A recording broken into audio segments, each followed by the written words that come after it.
Hello everyone, welcome to our YouTube channel EP Combo Guru. Today we will discuss about note making and summary writing. Note making and summary writing is not important only for English, but it is important for all subjects like maths, physics, chemistry, etc. केवल note making हम English में use नहीं करते हैं या summary writing English में use नहीं करते हैं, बल्कि हम अपने नोट्स प्रिपेयर कर लेते हैं। कोई भी चैप्टर होता है उसको हम उससे नोट्स बना लेते हैं, चाहे आपका वो मैथ्स का हो, चाहे आपका फिजिक्स का हो, केमिस्ट्री का हो, एसएसटी का हो, या फिर आपका पोल साइंस का हो, किसी सब्जेक्ट का हो, हिंदी का हो। अगर हमें अच्छे मार्क्स लेने हैं और एग्जाम टाइम में जो रिवीजन है वो जल्दी से करना है, ताकि पूरी हमारी बुक है, पूरा सिलेबस है, वो अच्छे से रिवाइज हो जाए, तो इसके लिए हमें समरी और नोट मेकिंग हमारे लिए इम्पोर्टेंट है। नोट मेकिंग तो हम हर सब्जेक्ट की कर सकते हैं, और जो बच्चा आपको 99 पॉइंट कुछ पे मिलता है, वो बच्चे देखना उसकी हैबिट होगी, वो हर टॉपिक का अपनी नोट मेकिंग प्रिपेयर करता है। तो ये नोट मेकिंग है, ये केवल आपके लिए इंग्लिश के लिए इम्पोर्टेंट नहीं है, बल्कि सभी सब्जेक्ट्स के लिए इम्पोर्टेंट होगी। अब कुछ स्टेप्स होते हैं जिनको फॉलो करते हुए हम एक अच्छी नोट मेकिंग कर सकते हैं, और उन नोट्स से हम अपनी स्टडी को अच्छे से करके अच्छे मार्क्स गेट कर सकते हैं। We all know that note making is equally important for all subjects, but in today's class we will discuss note making and summary writing in reference to class 11th English syllabus. तो बच्चों, जैसा कि आप जानते हैं कि 11th class में note making और समरी दोनों टोटल 10 मार्क्स की आती है। 5 मार्क्स की आपकी नोट मेकिंग होती है and 5 marks you have to write for summary writing. तो सबसे पहले हम डिस्कस करेंगे कि कौन कौन सी छोटी छोटी चीजें हैं जिनका ध्यान रखते हुए हम अपनी नोट मेकिंग और समरी राइटिंग में ज्यादा से ज्यादा मार्क्स ले सकते हैं। First of all student, reading. Reading का मतलब यहाँ हमारा है कि हमें इंटेंसिव रीडिंग करनी है। बेटा, you have to read the passage very carefully, और आप साथ में पेंसिल से उन पॉइंट्स को, उनमें जो आपको लग रहा है फ्रेजेस को कि इम्पोर्टेंट है, उनको आप अंडरलाइन भी कर सकते हैं। तो first you have to read the full passage intensively by understanding the whole content. The next step is title. Students, you have to give title for note making and you will get 1 marks for title only. Title का ही हमारा 1 number allotted अलग से होता है कि अगर हमने बिल्कुल प्रेसाइज अच्छा टाइटल ढूंढ के लिखा है तो हम उसके लिए 1 नंबर दिया जाता है। उसके बाद बेटा हमारा आता है हेडिंग्स एंड सब हेडिंग्स। हेडिंग हमारा टाइटल हो गया, और उस हेडिंग के अलावा हमें उस पैराग्राफ में जो भी इम्पोर्टेंट चीजें लगी हैं उनको शो करते हुए, उन पे फोकस करते हुए सब हेडिंग्स लिखने चाहिए। तो स्टूडेंट्स, ये आप इसमें ध्यान रखेंगे कि एक नोट मेकिंग में 3 से ज्यादा सब हेडिंग्स आपको यूज नहीं करना है। और उसके लिए बेटा देखो, ये फॉर्मेट भी मैंने दिया है कि आप सब हेडिंग 1, सब हेडिंग 2 लिखोगे, उसके साथ में 1 और 2 इन दोनों की बीच में कहाँ डिस्टेंस होनी चाहिए, और इनके जब सब हेडिंग के नीचे जो आप 1.1, 1.2 करके लिखते हो उनमें भी कितना डिफरेंस होना चाहिए। तो ये भी आपकी बहुत चीजें मैटर करती हैं, इनके अकॉर्डिंग भी आपको मार्क्स मिलते हैं। उसके बाद बेटा आता है हमारा यूजेज ऑफ फ्रेजेस।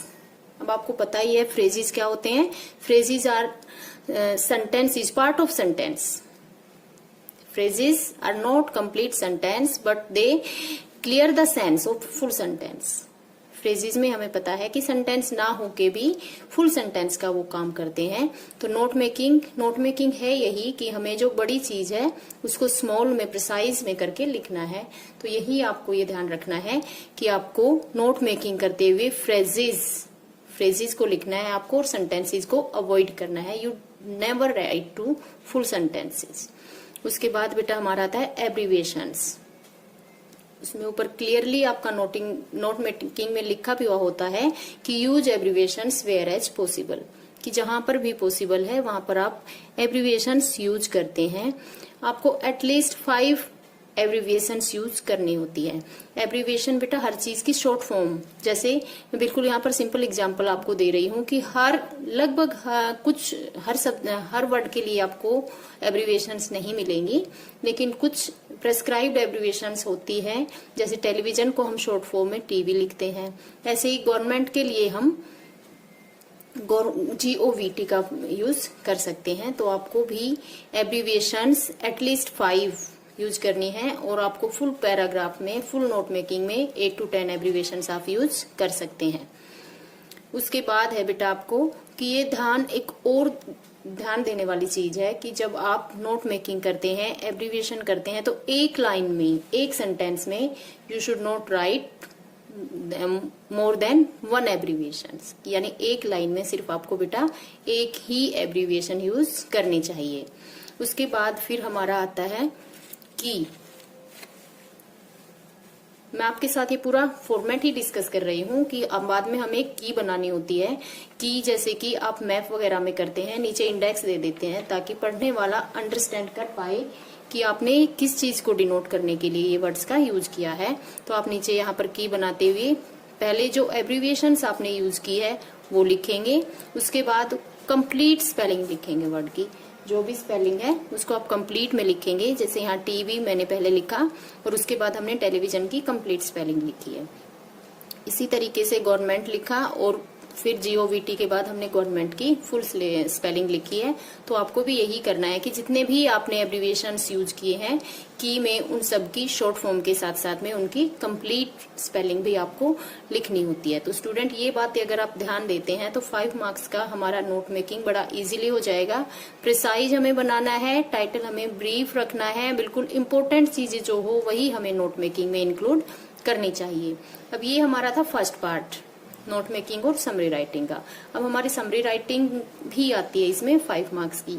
तो उसमें भी कौन कौन सी चीजें हैं जो हमें ध्यान रखनी चाहिए, वो मेनली चीजें हम यहाँ पर डिस्कस करेंगे। तो स्टूडेंट्स, समरी राइटिंग में वही सारी चीजें जो हमने नोट मेकिंग में की उससे अपोजिट करना होता है ना। अपोजिट मीन्स हमने उसमें कहा था कि हमें समरी में सबसे पहले जो ध्यान, एक जो कॉमन चीज है हमारी वो यही है कि नोट मेकिंग भी हमारा शॉर्ट और ब्रीफ होते हैं। दूसरा, समरी राइटिंग भी हमें वर्ड लिमिट दी हुई है होती है कि you have to write in within 100 words और 120।